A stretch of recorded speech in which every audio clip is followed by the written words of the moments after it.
I figured it'd be kind of fun to take the time and play around with some of the World War II stuff in the collection. So that's what we're gonna do. We'll go through each and every one of them, fire them up, go take them for a spin, have some fun. It ought to be a great time. So we'll dive right into that. We'll kick things off with the 1942 Chevrolet G506. Now, if you haven't seen the series I did on this truck, a little bit of a backstory here.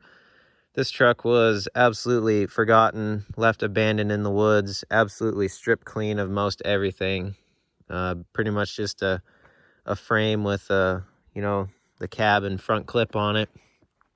But I was the only one crazy enough to drag it out and see potential in it, I guess. So it took me 3 years to find enough stuff to get it to this point. But she's up and running again. Has some downfalls still, but it's definitely doing a lot more than it was for the past, you know, 40 to 50 years sitting in the woods.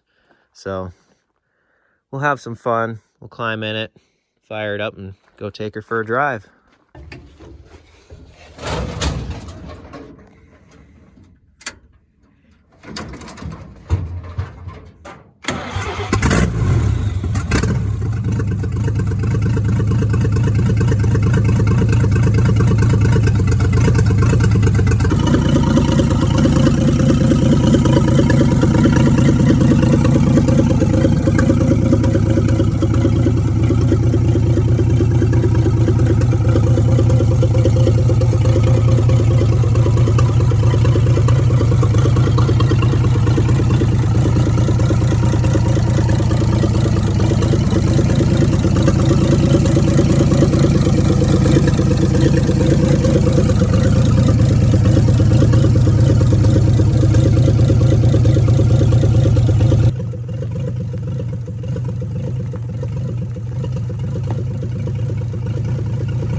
And now we're on to the 1941 Chevrolet G506. Also my heavy-duty boom truck. This was on a construction site in Fairbanks back in the 1960s. Whoever set it up really did an amazing job with this boom setup. They've got the pipe, and then they trussed it on top for strength, and then mounted it to the truck like this. And this is stock G506 frame, and then they took like 1/2-inch plate and ran all along the top of the frame all the way back to like where the cab starts, and then they plated the side of the frame all the way back. They really geared this thing up to handle some weight.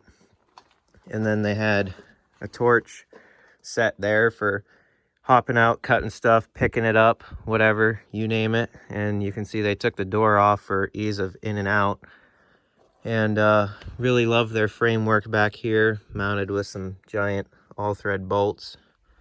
And they actually took another World War II PTO winch, mounted it upside down, and put a hand crank on it because these are worm gear internally. So they turn really easy and really slow. Well, they came up with the bright idea to put the hand crank on and then tie the boom off to the drum, and then a pulley up over the cab to the end there. So if you want to raise or lower and change the position of the boom, you just work that hand crank, and it's like smooth as butter. You feel no weight to it at all. So really awesome setup. Love this thing. And then they were picking up stuff on the front, obviously. They needed counterweight, so they just absolutely overkilled it. Poured a concrete slab in here in this old dump bed that they cut to fit and just mounted on here.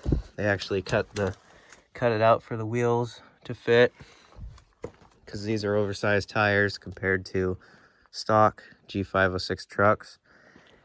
And you got the big chunk of railroad iron back here. Probably one of the original motors out of the truck.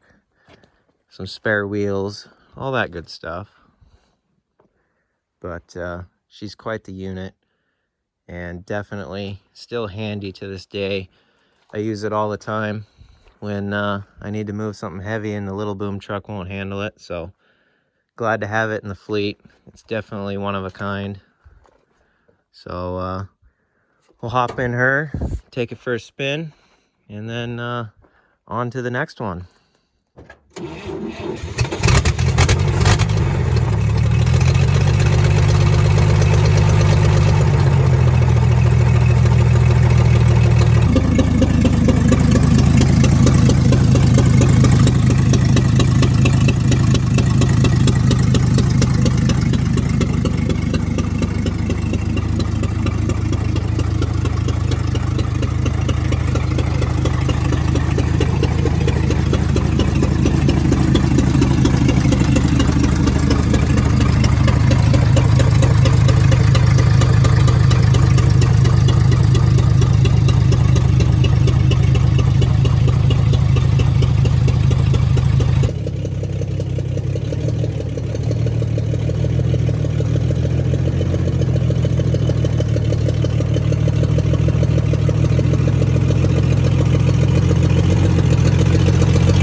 right, continuing on here. I don't think we can quite drive this truck just yet, but it's definitely worth throwing into the spotlight of the video for sure, because this one's quite unique.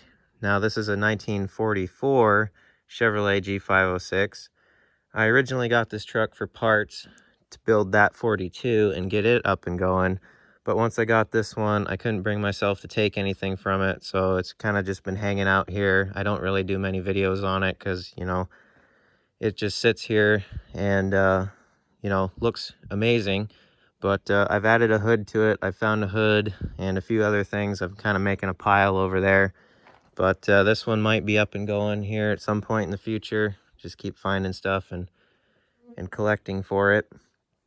But this truck's definitely unique, and it's got a lot of local history. The guy was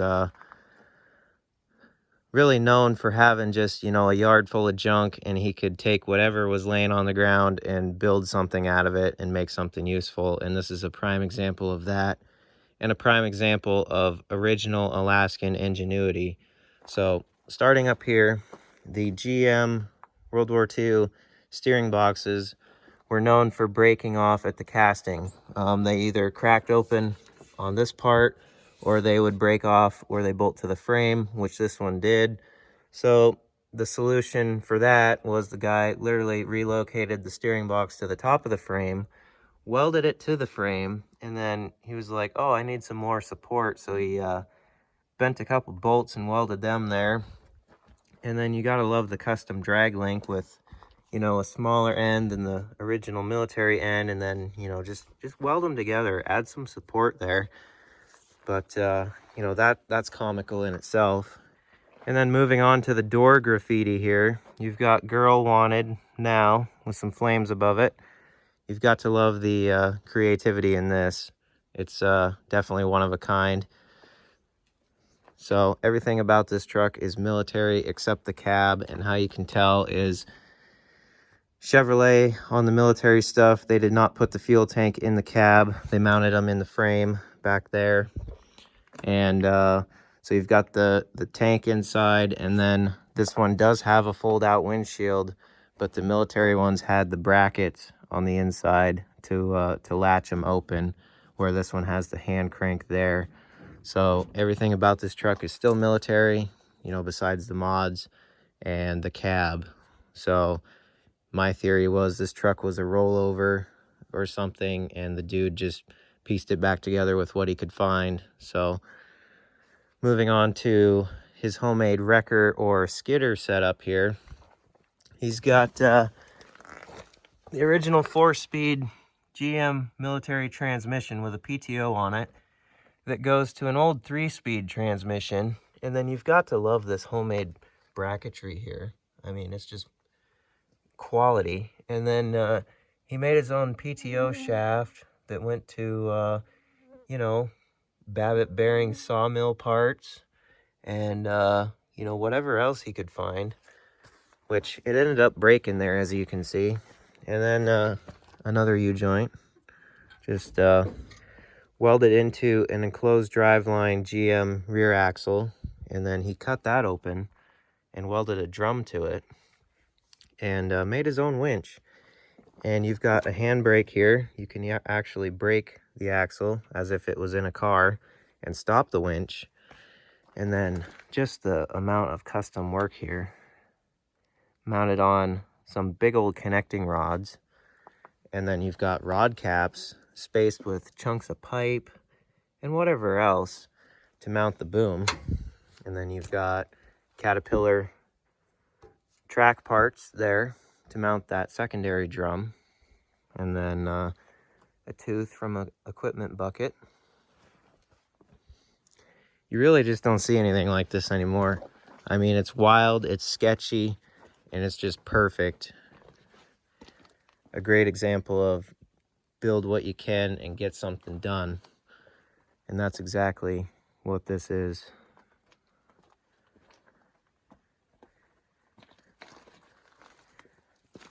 So this truck is definitely pretty sweet. Now on to the 1943 GMC CCKW 6x6. Now, GMC made the 2.5 ton 6-wheel drives, where Chevy made the 1.5 ton 4-wheel drives. Now, same cab, same front clips basically. Brush guards are a little different, hood panels are a little different, but basically kind of the same components. Axles are the same, transfer cases are the same. Chevy used a 4-speed, GMC used a 5-speed, or a 4-speed with an overdrive, technically, whatever you want to call it. But this truck was actually a welding rig up in the mining country, and for, you know, being in that kind of environment, it's kind of surprising it didn't get beat up too bad. It's definitely one of my nicer trucks, and it's an absolute gem. And this is an original Alaska pipeline Lincoln welder. It's got a 2-cylinder Detroit diesel in it, and we're definitely gonna have to do a revival on it at some point. I know a lot of people have been after that for you know, a couple years now since I got this truck, but you know, can't fit everything in all at once. We'll get there, but definitely another sweet truck. And yes, it's missing the duals. I kind of like it with the singles for some reason. Looks kind of different, but it's got this really nice flatbed on it with rounded corners and storage boxes, and it just fits the truck really well, and a nice big headache rack. Don't think it's something military, but it definitely looks made for this truck, so it's pretty cool. But anyways, enough blabbing away. All right, we'll fire this beast up.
And last but not least, we got the 1945 Studebaker US6. My friend and also inspiration, TJ over at Alaska Trucker. Be sure to check his channel out. This truck came from him. If you want to know the whole backstory on that, be sure to check out his videos and my video on when it arrived here at my collection. But this truck has an amazing story behind it as well.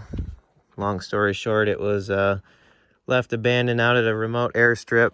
These guys flew a bush plane out there and eventually revived it, drove it 75 miles out, and she still lives to this day. So let's hop in this beast. Still sporting Alaska Swamp Buggy DC3 aircraft tires. I still need to get some tubes for the front ones and get them back on it, but till the time being, she's still a stout, fun truck to drive, and it's definitely a privilege to have her in the collection. So we'll keep having fun.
well, as usual, hope you guys enjoyed. It's always fun to get the trucks out and enjoy them a little bit, go play around, have some fun, and to be able to take you guys along for the ride, that's always good. So be sure to like and subscribe, and till the next video, I'll see you guys later.